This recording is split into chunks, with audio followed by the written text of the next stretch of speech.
So, do you know yet if you have measles? We were not there on the measles days, so fingers crossed. Hopefully not. Everyone's feeling okay. That's not great. Yeah, there were confirmed visitors with measles at the park on Wednesday of last week. Oh, cool. Yeah. Cool. Our world sucks. I love this. Worst possible timeline.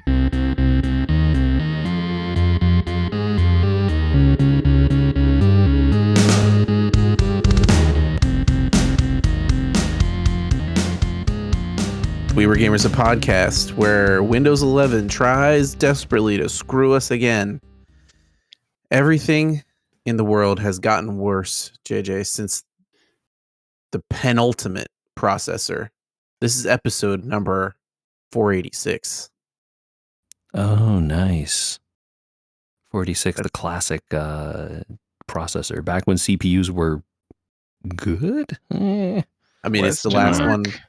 It's the last one before the Pentium, right? Yeah, that's true. It was various versions of 486 and then Pentium, right? Mm-hmm. Hello, Michael. Hello. How are we doing?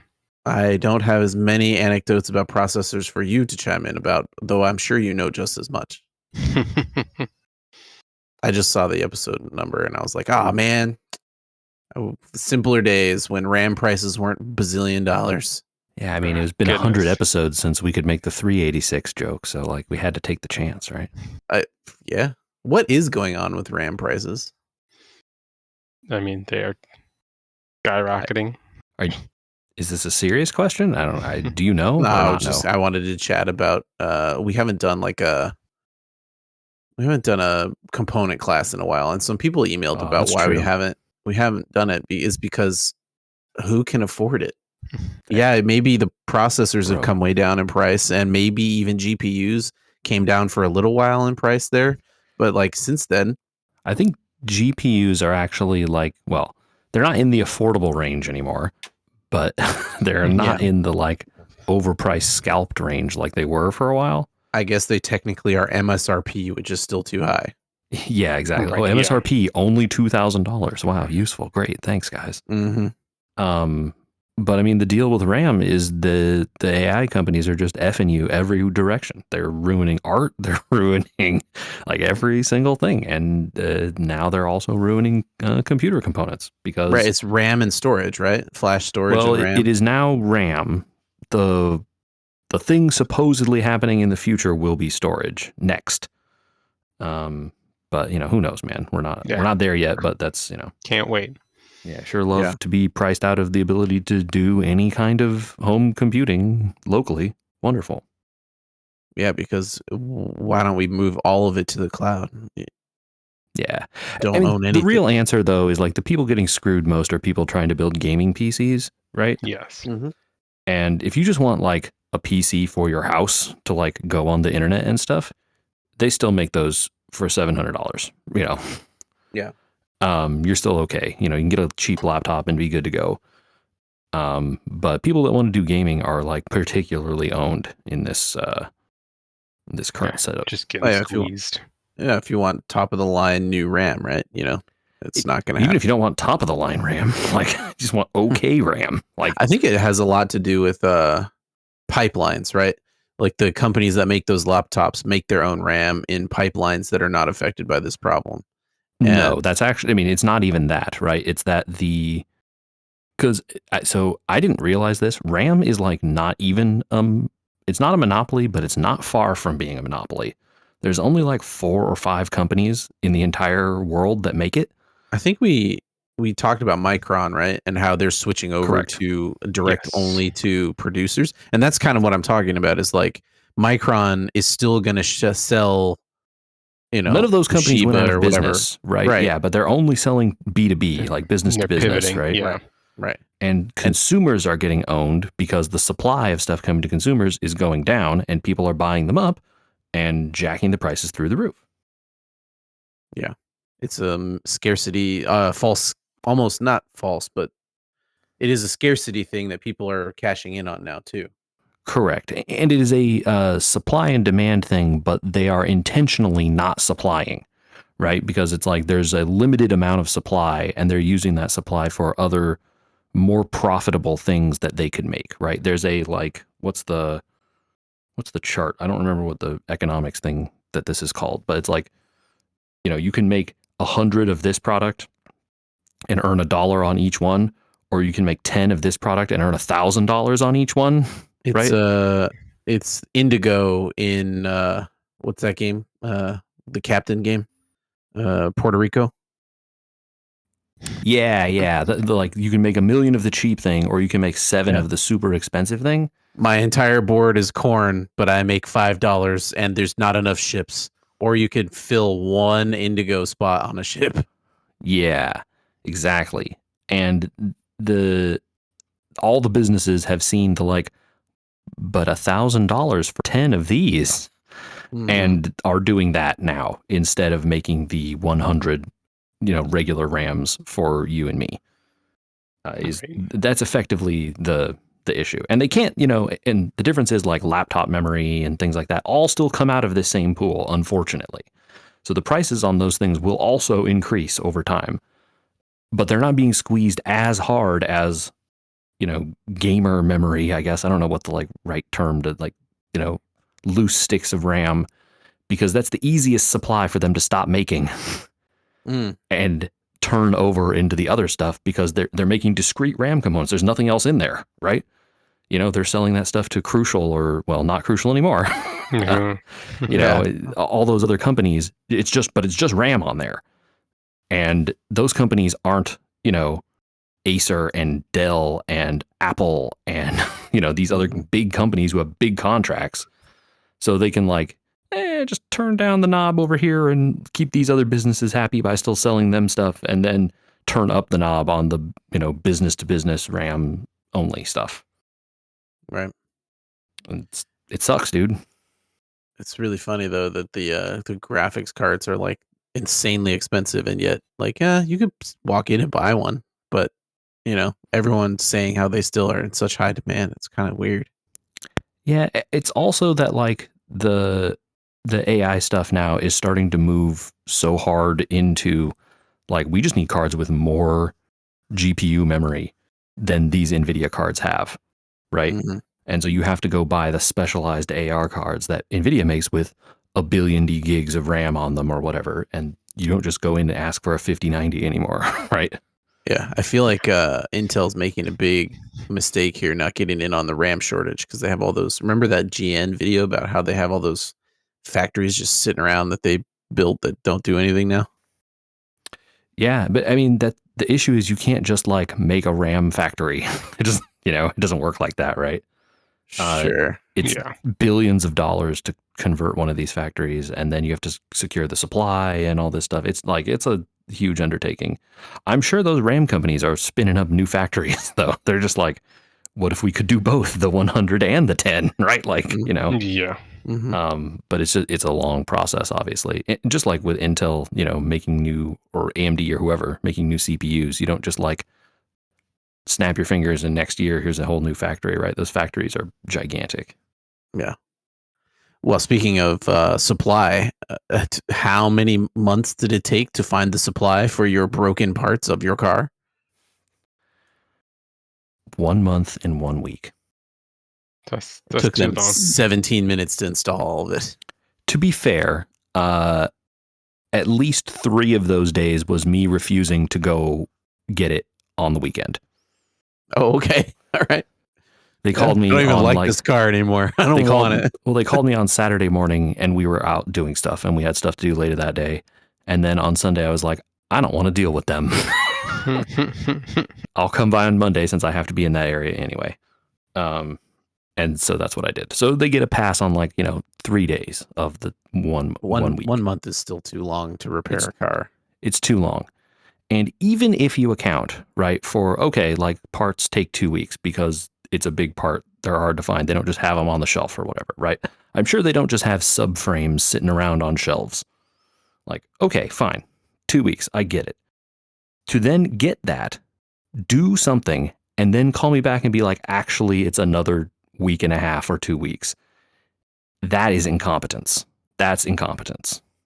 Did they break something, or did they forget to order something? So I think it's the second thing. Or they're like, oh, we went to step 3 and it said use 3 of this screw and we didn't have that screw or whatever, right? Like, and you're just like, that's just moron behavior. You had 2 weeks during which you were waiting for the other part that you could have ordered those screws, or at the same time as the first thing, perhaps. Like by reading the steps, like this is not, I'm a bad project manager. That's why I'm not one in real life. I figured this out day 1. Yeah. Look at the part list. Oh, the part list says this. Okay. But like the part list doesn't include the 47 screws. You probably want screws, right? Kind of need those. There's probably clips, zip ties. I don't know. Other stuff. Maybe let's read the directions and see if they talk about anything that I don't know. I got 2 weeks. What are we doing? I wonder if they misdiagnosed your problem, maybe, and they didn't want to admit it. Well, I mean, they took pictures of the parts, so they definitely did replace a subframe. But maybe there was something else they had to mess with underneath and just lied and didn't tell me about it. I don't know. Oh, I don't know about lying, but definitely like, independent mechanics have systems in place for this not to happen, where, it's like you take your Toyota to a independent mechanic that does not specialize in Toyotas. Even if they do, they may not have the parts on hand. They can get the parts faster than this, and they don't even have a Toyota connection. There's so many resources out there for getting parts for cars that it does not make sense to me. I mean, one of the times I literally called them and said, like, is it at a different Toyota dealership? Like, I'll just drive there and pick it up and bring it back to you, which you seem unwilling to do.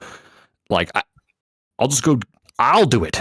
I had a free weekend. Like, I'll drive to LA and get a box of screws for you. Like, what do you need? I'll do the labor to get you the parts. I have this crappy rental car. Let's fill the trunk. Like, what do you want? And they're like, no, we got it. Okay. I don't believe you, but sure. Anyway, I hate them and we'll never be going back. So, yeah, take that, dealership we won't name so nobody goes there.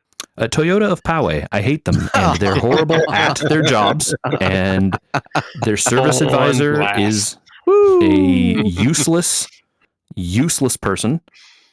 Which not her fault completely, but she did a terrible job. And if they send one of those how did we do kind of things, I'm going to give her 0 stars, and I hope she loses her bonus over it. Oh my goodness. The auto body shop is named Auto Body Excellence. They are not excellent. I would also give them 0 stars or -5 stars to like offset a different review or something. They're just incompetent. I don't frankly think that they know what they're doing. And it's okay if you're like, oh, we've never worked on this kind of car before. We don't have the parts in stock. We got to order them, all this kind of stuff, whatever. But like basic things, like read the directions and make sure you have all the pieces that you need in order to do the whole thing, not just step 1. Like, that's toddler level stuff. Like, inexcusable for a business to work that way. Not IKEA. You're not supposed to have leftover screws at the end. Yeah, inexcusable. All right, so next time you're driving up to LA to Rad Industries, which specializes in Supras. Cool. Do they specialize in old Supras, though, and not the new one? Oh, I don't know. Good question. Yeah. So like, this is the problem, right? Because the car is truthfully like a BMW. And so like, I understand there's going to be like, I knew it was going to be expensive. I'm not even shocked by the amount of money they charged me, right? It was like, after all of this, it was still fantastically expensive, right? But I bought this car. I knew it was expensive to repair. This was a big repair. I knew it would be expensive.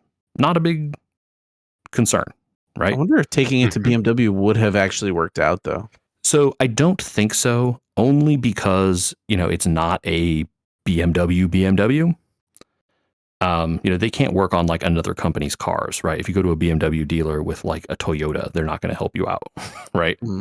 Ooh, this place is in Garden Grove, Studio RSR. They have a picture of 7 Supras in their shop. Dang. Including the new one. Okay. I mean, the answer is I should not go back to the Toyota dealership, firstly. But I should just find an independent mechanic that works on these kind of cars, right? Yeah. Like, that's what a high-end mechanic for sure. Yeah. BMW mechanic, maybe. Takeaway. Yeah, and I'm confident I can find one. I had one that I had for my BMW 1 Series was fine. There's still a little bit of warranty left on the powertrain on this car, but I don't think that the transmission is going to blow up at this point.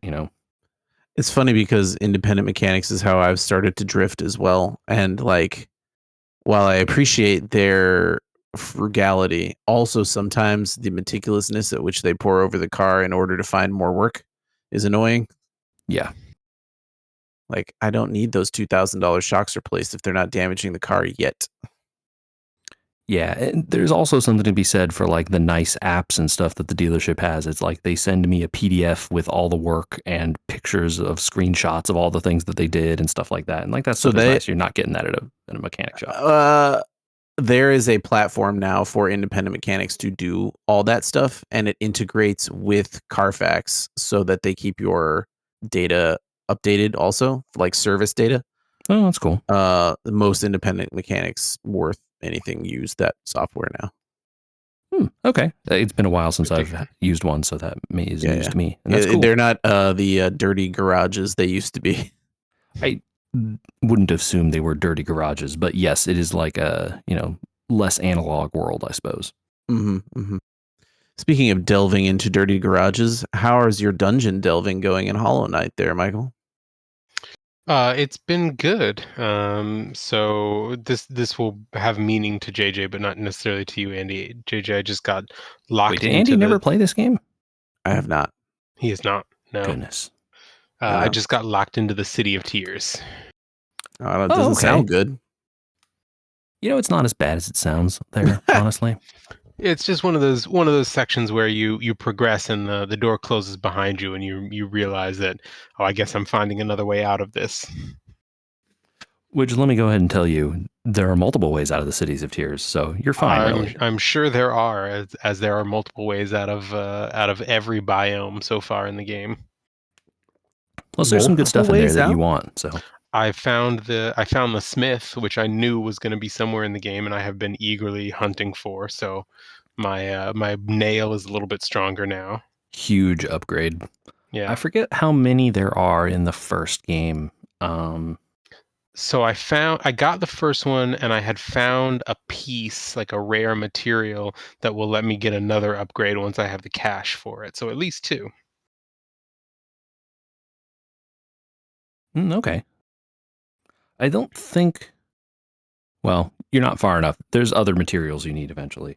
Yes, I'm sure that there's a whole tree. Yeah, I don't know if you have any of the stuff yet, so I don't want to talk about it. Sure. But yeah, cool.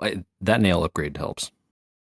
Yes, yeah, it's good. But I also have the dream nail, so it's been fun to fight some of the ghosts.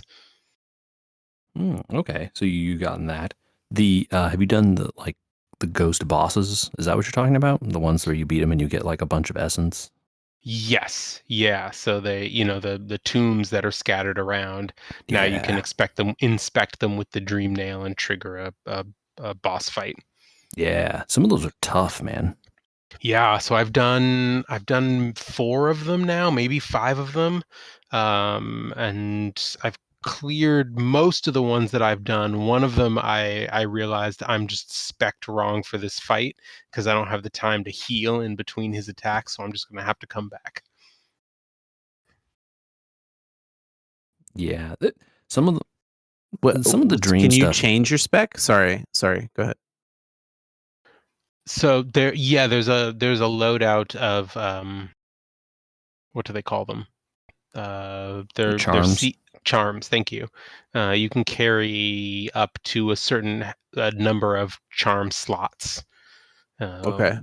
And different charms take up different numbers of open slots, so you can kind of retool how you react to different enemies and the environment around you. Two of the ones that I carry almost all the time right now are the one that automatically picks up any cash that drops, so you don't have to spend time chasing it down, and one that eliminates knockback from you hitting enemies, because that just got annoying really fast. Yeah, a lot of Hollow Knight is messing around with those charms to like give you slight edges. And none of them are so good that they're just like completely game breaking, I don't feel. Right.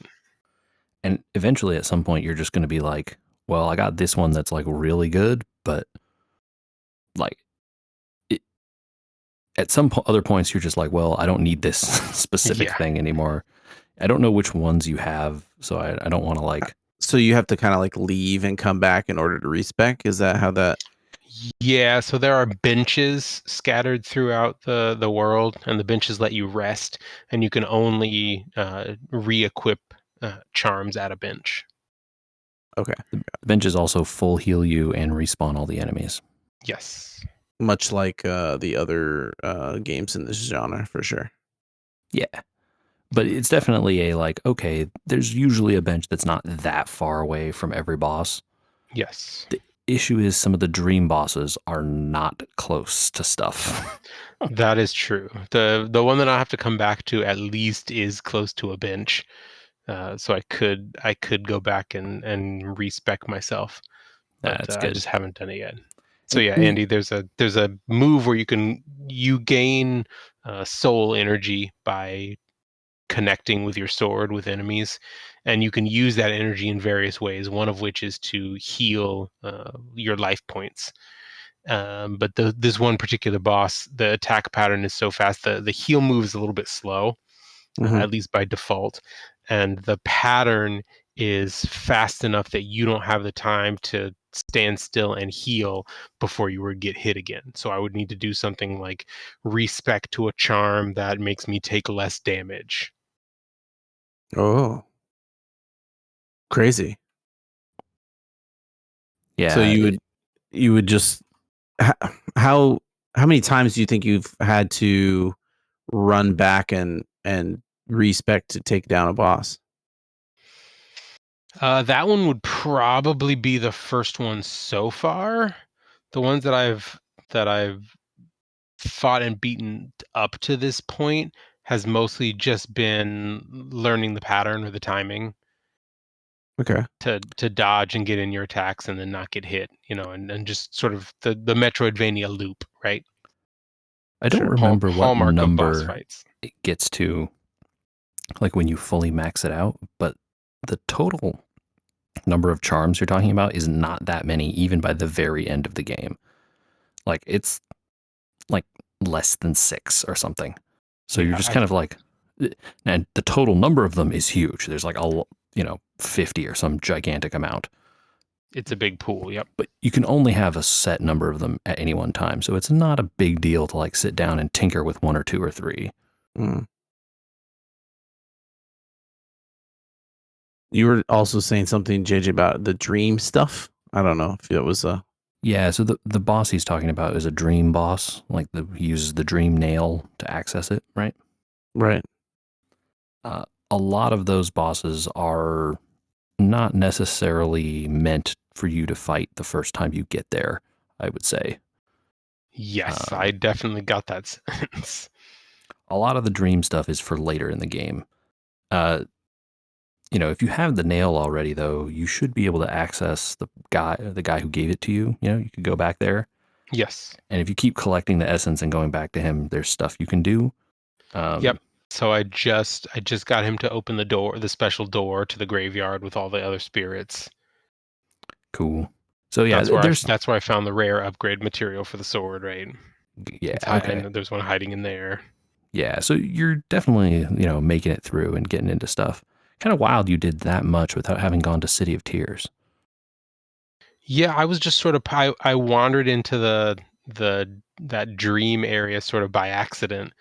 I was like, well, I'm in here now. I can't really get out, so I have to just go through it. And once you finish it, you get the dream nail. Yeah, cool. So you're definitely making good progress.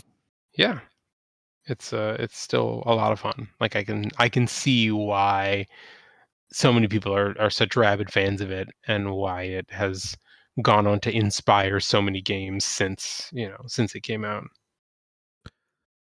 I am certain I can see why people would be disgusted by Baba Is You. How's that rabbit hole? Very funny. Baba is a rabbit, right? Or is Baba a sheep? Or is like Baba a Baba? Or is Baba a dog? flag? Is Baba is flag? Baba is Could be. you, Andy. Flag is Baba? I still can't keep straight which thing is going to happen when I put them in which order. The first thing becomes the second thing. The second thing becomes the first thing. I don't. Anyway, so addendum to last week. Some words can go after is, but not all words that I didn't expect. So, yeah, you can like transform things. You know, jelly is wall or wall is jelly or whatever. Mm-hmm. Still struggling a little bit with when you can and can't move things with the blocks. Like sometimes you can push the blocks and it'll push stuff alongside and with them, and then other times it won't. I don't know if I've just been missing that something is pushable or isn't pushable or whatever. I know in Also, some puzzles, I'm worried I'm giving stuff away by talking about this, Michael. Should I stop? So I was trying to edit myself before answering as well. Yeah. So I it don't becomes. remember. I think probably the best thing to say is that that confusion, Andy, gets pulled front and center in later puzzles, and it gets made very clear what you can really, and can't use the words to push, because you start getting some different words. it seems That make contradictory it a little once in a clearer. while. Yeah, I wish I've seen and like one time, and I really wish I could see it more often because it's very helpful. And is a good one, and it also opens up a lot of different possibilities that are not immediately obvious. You're gonna be It's like, like "Oh, it's good that that this puzzle has and," and then later you're gonna be like, "Why does this puzzle have and? I hate it so much." it's like a really, really, really advanced version of Scribblenauts. I see how you're getting there. In some ways, yeah. Yeah. Yeah. Just currently stuck on a puzzle. I know I should move on easily to another thing and then come back, but I'm literally one puzzle away from finishing all of them in an area, you know? Okay, yep. And I want that achievement, but I have one there that the word is and defeat and is and win are next to each other, and I'm trying to push something to win, but currently if I push anything to win, I lose because it hits defeat first. Hmm. You know what I mean? I vaguely remember the one that you're talking about. Yeah, I mean, I'm trying to describe it even so you don't have to remember it, but like there's only one way to get to win and you have to push past defeat, you know? Yeah, there's a really I'm trying to I don't remember the layout of the specific puzzle, but you know, the game is surprising in the stuff it lets you do. Mm-hmm. And I think once you start getting into the word stuff and like unlocking the different parts of words, you know, and all the other, you know, Kiki and the various other things that can happen with stuff happening, like, you know, because Kiki is move or whatever, you know? Oh yeah, Yeah. move is another really fun one. And like once stuff like that starts happening, the game is just like an insane set of rules and puzzles. So Yeah, sometimes I'll have trouble with like what Baba is supposed to be because then I'll lose afterwards. You know, if I accidentally transform into Kiki or Crab or whatever, mm-hmm. and that thing can't move or that thing is defeat, but I didn't see it. Yep, or they're across the map and like across a body of water, and now you can't change back even though you need to. Mm-hmm. Yeah, it's always important, at least in some of the later levels, to like go around the space and just look at all the words that are already formed and what you can and can't mess with. Right. And sometimes it's harder than you think to do that. Yeah. I could see why it's fast-ish if you want to just speed run through until all the levels unlock. But I could also see how people spend 100 hours on it. And trying to figure out these harder puzzles. Definitely when you go to some of the new areas, like the first few puzzles, you'll breeze right through. You know? Like, yeah. You go to a new area, they're teaching you some new thing. You'll jump in there, you'll do like 5-6 puzzles, snap, snap, snap, you know? Mm-hmm. And then you'll think you understand. Right. And then they throw a twist and you're like, but I can't do that. And they're like, please do. Uh-huh. Right. Yeah. I'm having fun. I like it. It's postponed, much to JJ's chagrin, my start of Dispatch. But it does play well on the deck, except that every time I quit the game, it doesn't quit. I have to abort the game. It like hangs. Strange. It hangs the Steam Deck, and then I have to use another menu to close the game. Weird. Yeah, very strange, right? I mean, it's like barely a Flash game. Shouldn't hang a Steam Deck. I mean, it may just be the game is so old it's not exiting properly in the, whatever interface that the Steam Deck is using in Linux, right? Yeah, there's some old stub of code that it can't run, and so it just stops. Well, I can't escape the blackness, but maybe JJ, you've been escaping the darkness of Hades. Yeah, I've still been chipping away at Hades 2. I have made some pretty good progress in that game now. I have, I guess, spoilers for Hades 2, slight spoilers. Sure, yeah. Go for it. In Hades, you start in the underworld and you go to the surface. That's Hades 1.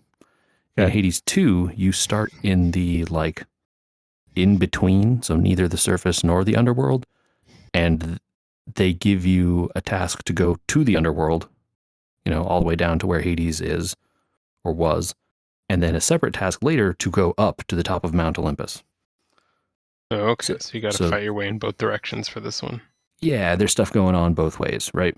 So I have gotten all the way down to the bottom of the underworld multiple times, and now the game's like, well, what if you went the other way and checked it out over there? I have gotten to the top of Olympus before, but I didn't really get anything for it. So it was kind of just like, yep, you sure did that. Cool, man. And now it's like, you should go do that again. And it's like, oh, okay, so there was no reason for me to do that before. Yeah. So we'll see what happens. But yeah, I'm really enjoying that game. It is definitely more Hades. The story is very different than the first one, and I honestly don't know if I like it. But I am. Story is getting you. Well, no, it's ungetting me. Story is confronting you in a way you did not like. Yeah, I just don't care as much, or I don't think it's working. Like whatever the story they're trying to tell, it's like, well, why can't I just do this? Why do I have to do this other stuff? And it's like, because we told you to, Okay, yeah, one of those. Okay. And it's like, well, but it's still fun to go kill the monsters and do the Hades stuff. The run is still the run. Yeah, so that part is still good, and the action and the combat is really fun, regardless of all this. So, okay. Are the systems mostly the same, or are there things that they've upgraded for the better? They've changed a lot of stuff, but it's very similar. You still get boons from the various gods. They do different stuff. But the kind of themes of the various gods are still the same. Sure. The weapons are all different now. So you're doing, your attacks are all different because you're a witch. So you have a staff and a scythe and an evil skull, and I forget what the other things are. And those attacks are all different, and so then the upgrades to all the weapons are different. Which makes the game pretty different from Hades 1 and play pretty differently. But in the grand scheme of things, you're still attacking enemies and getting gold and trying to get to the top or the bottom. That's cool. It really is. It's like Hades 1 is a great game. Hades 2 is more Hades. Okay. Maybe it's too bad it wasn't just sort of like a patch or a quick add-on. It's way too much to be just a one of those kind of things. Like it's maybe that's too bad, is what I'm saying. Maybe it should have been less scope. Yeah, maybe, and maybe I would have preferred it that way. Who knows? I don't know how the development stuff works, but I'm not disliking it, I'll say. It's a lot of Hades, which is cool, and I like it. But it is the bigger story they're trying to do isn't working for me. Is the Romance of the Kingdoms have a large scope and a huge storyline? Yeah, I talked a while ago that I was watching what? Who watches podcasts? Yeah, that's a thing now. YouTube is where Google has their podcasts now. Yeah, all those people are wrong. You should never watch podcasts. They're an auditory medium. So I listened to except our podcast on youtube.com/@weweregamers. Yeah, I mean, you can just click play on the video and then not watch it. That's fine with us. That's true. So I listened to a podcast on the water margin because I was interested in the roots of Suikoden, right? Mm-hmm. That game is based on the story The Water Margin, which is one of those famous ancient Chinese novels. Okay. So I listened to that whole podcast series, which basically went through the whole book and the epilogue. And I finished that not that long ago. And then I was like, well, I'm looking for something in this vein. What else is out there? The Romance of the Three Kingdoms, another of those famous ancient Chinese novels, and the story of every single Dynasty Warriors game. Yes. As well as the many, many, many Romance of the Three Kingdoms games, and many other things, right? Mm-hmm. So I'm going to learn who all these dudes are, like Lu Bu and Dong Zhuo and Cao Cao and all those guys. They sound interesting. I mean, I remember a few of their names from the games, but that's about it. Like Guan Yu. I do remember Guan Yu. Yes. Yeah. Liu Bei and Liu Bu. So, yeah, I've totally heard those names. Mm-hmm. Yeah, me too. I think I'm on chapter or episode 6 of 170 or something. Oh my gosh. Wow. Romance of the Three Kingdoms is pretty long, you guys. That's crazy. Wow. I mean, I'm also listening to that Hobbit thing that you have us. I think we talked about it a little bit. Yeah, also very long. The podcast is longer than the book. They make fun of those movies, but the podcast is much, much longer than the book. Yeah, that's a true statement. I feel like it's not hard. That's not a long book. It's very funny. Austin Walker loves to wax about The Sims and J.R.R. Tolkien at the same time for some reason. And it's very funny when they're like, "This only covers 4 chapters. Let's record a 3-hour podcast." Yeah, you could just read the 4 chapters. You could read it faster. Yeah. But the fun is listening to them banter about nonsense and role playing games and why orcs are orcs and all this kind of stuff. So I mean, they definitely obliterated their outside text rules when they brought out the Tolkien Book of Letters and just started reading all of them. What does Tolkien think about planes, Andrew? Or radios, or yeah. They say they try to approach it in a way, and that's sort of how they structure the discussion. But then, look, man, they have these other books. Yeah. And in fact, one of the guys has already, I'm sure you've already heard him declare Christopher Tolkien his enemy. Yes, I did hear that. For reasons which become more apparent as you go on. Oh, boy. Poor Chris Tolkien. He was lamented by his father for piloting a plane instead of editing his book. It's a real dick thing to say, right? I know. I don't enjoy the RAF. They took away my son typing my new manuscript. Wow. Down with Hitler, I guess. You get the sense he's just mad about it personally, He's like, I can't believe you, Christopher, would leave me to go fly a plane in support of the war and not edit my book. Yeah. Crazy. Which I'm sure he didn't mean it all exactly like that, but you do kind of get the picture. Maybe he did mean it a little bit like that. Yeah, even if you're kidding, there's a little tiny bit of like kernel of truth in there. Mm-hmm. I see. And then I think like a lot of it comes through in some of those other letters they read where it's like he thinks airplanes are just like the inventions of the devil and like ruining society. Yeah, a lot of man shakes fist about technology going on there. That cloud. Yeah. In the end, he was indeed an old man. I mean, the same thing about the radio, right? It was like the radio is ruining listening. Oh yeah, he's like all these people listening to their radio stories, they can't listen anymore, and you're just like, the radio? Oh, okay.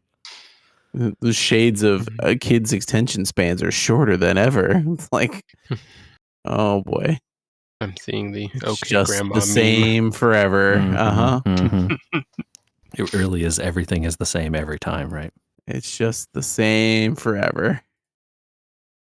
Oh boy.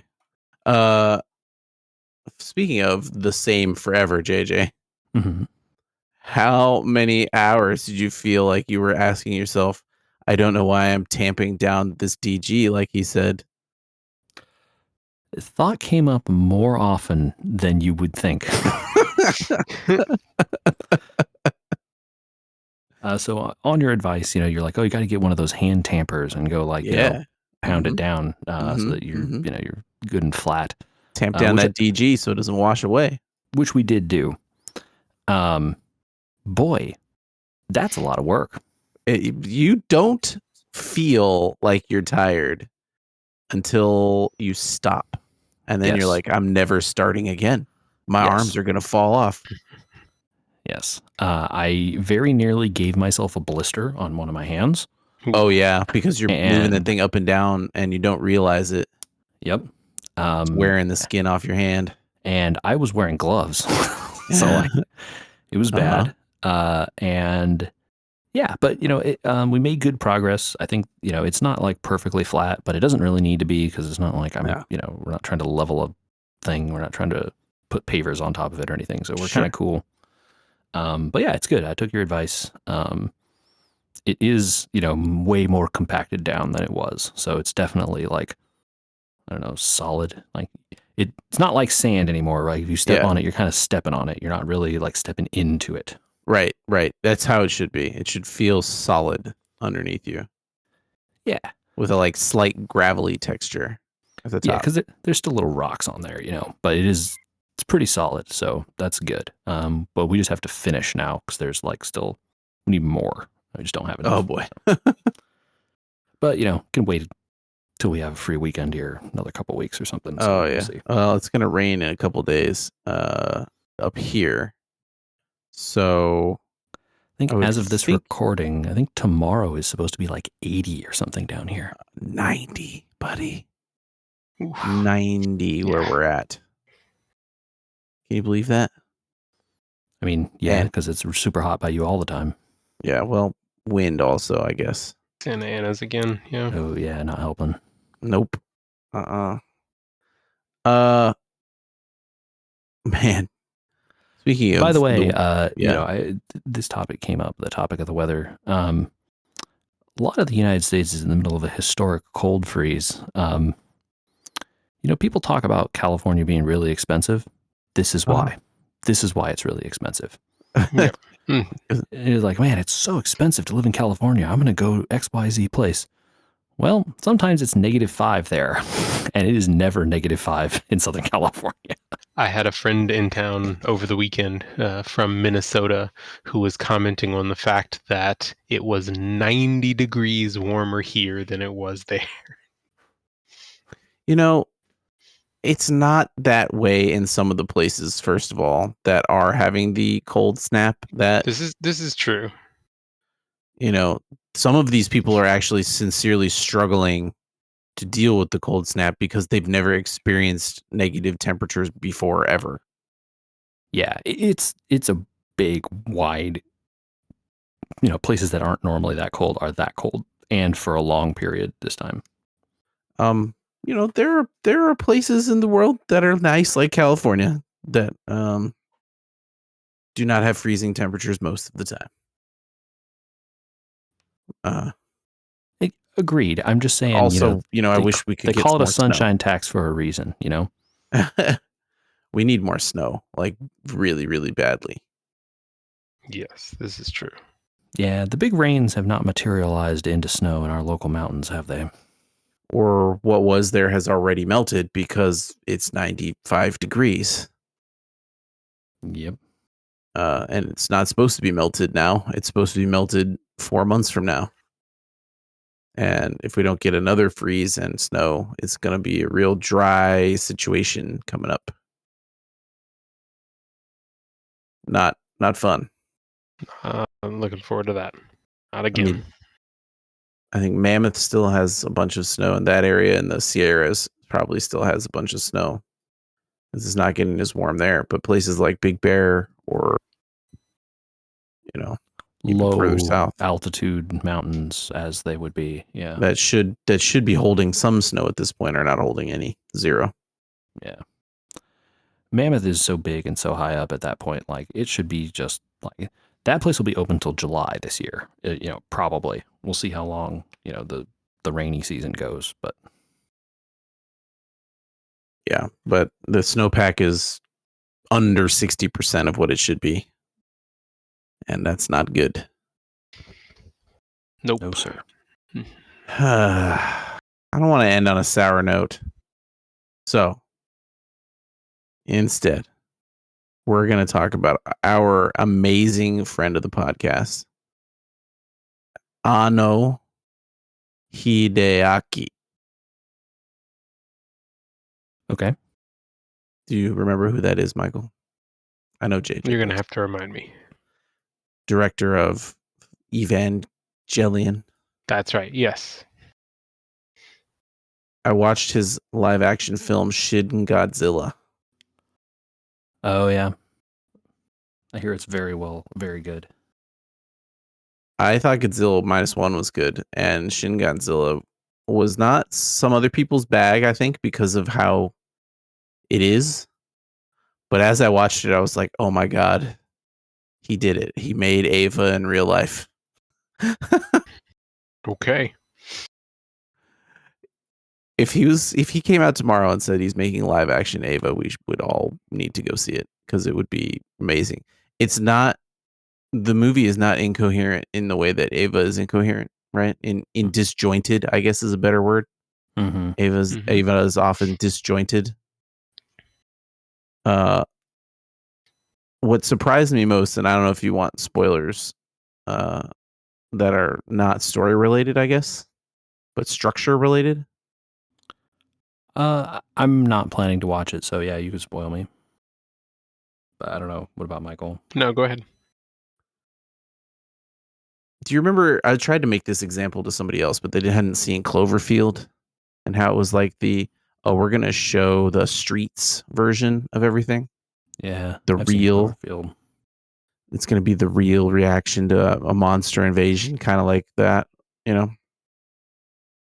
This is also the idea of like what is a real reaction to an invasion by a monster like Godzilla, but it's like from the government level of things, like the real people in the government level of things. Okay. And I would say 90% of the movie is just people talking to each other, as would be the case if you were watching people in the government dealing with a crisis. Which I, at first, was like, man, we're not going to see that much Godzilla. It's like, actually, that's great, right? All the Western versions of Godzilla is just Godzilla Stompy Smash, King Kong Stompy Smash. And while I love those movies in a turn off my brain kind of way, about a third of the way into this, I was like, oh man, this is like a turn on my brain movie. And it's got Godzilla in it. And that's really fun and cool. Okay. Also the Toyo callbacks that he makes, you would think based on Ava that he's got his own brain about how to do all this kind of stuff, and none of it would be coherent with anything that has been Godzilla ever before. And all the sound related callbacks, the music related callbacks, the design of the monster later in the movie, fascinating to watch him transition in and out of the Toyo classics at the same time. I thought it was a really cool version of the Godzilla story in juxtaposition to a lot of other ones, which is like, oh, you know, we all saw Godzilla -1, right? I think. And I have not seen it yet. Oh, okay. That one's kind of like more of a introspection about like what Japan was like after World War II. And also kind of towards the end, it's a little bit of a rah-rah about like Japan will rise kind of thing. Okay. A lot more. Oh, go ahead.